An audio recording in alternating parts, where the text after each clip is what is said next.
Hello everyone, আজকে problem নম্বর 14 বলতেছে আমাদের প্রবলেমটা যে একটি স্ট্রিংটি প্যালিন্ড্রোম কিনা তা যাচাই করো। আর প্যালিন্ড্রোম মানে কি, যে ধরো একটা লেখা মানে উল্টো দিক থেকে পড়লেও উচ্চারণটা সেম একই, যেমন M O M mom.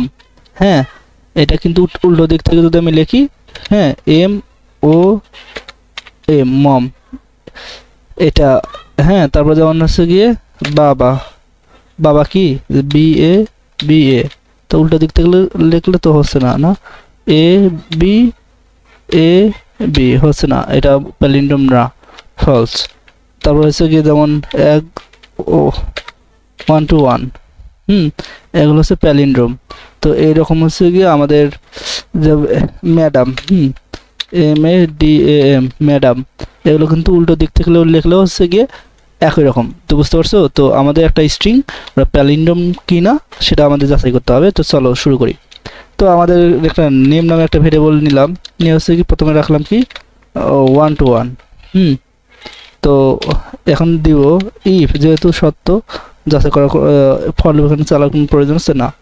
If যদি কি দিব, এই যে কি নেমটা ইকুয়াল সত্যটা কি দেওয়া যায়, যে 1 2 3 আছে, আমি এখানে কি দেব, যে এই নেমটাই হচ্ছে গিয়ে আমি উল্টো দিক থেকে প্রিন্ট করব। তাহলে উল্টো দিক থেকে প্রিন্ট করার মানে কি, অর্থাৎ স্লাইসিং মনে আছে না, শুরু শেষ হলো, তার উল্টো দিক থেকে ইয়া করা মানে কীভাবে করে, +1 দিলে ডান দিক থেকে বাম দিকে, আর -1 দিলে মানে এটা হচ্ছে গিয়ে অপর দিকে চলে আসে। বুঝতে পারছো, এটা তো জানোই। যদি এটা হয়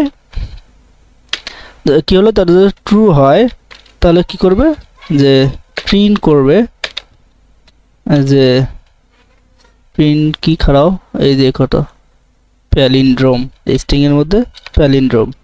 আর যদি এটা যদি না হয়, অর্থাৎ ইলস, প্রিন্ট করবে নট প্যালিন্ড্রোম। যখন আমি রান করব, ধরো 1 to 1 প্যালিন্ড্রোম বলতেছে, হ্যাঁ যখন আমি আবার এখানে হচ্ছে গিয়ে অন্য কিছু দেবো, যেমন হচ্ছে গিয়ে H A S A N, এটা কি প্যালিন্ড্রোম, এটা কিন্তু প্যালিন্ড্রোম না, উল্টো দিক থেকে কিন্তু আসলে হয় না, বলছে নট প্যালিন্ড্রোম। বুঝতে পারছো, তো এটা হচ্ছে গিয়ে এটা কি আমরা এক লাইনে লিখতে পারবো না, এক লাইনে শর্টকাট করতেছি আমি, এটা দেখো শর্টকাট হয়ে।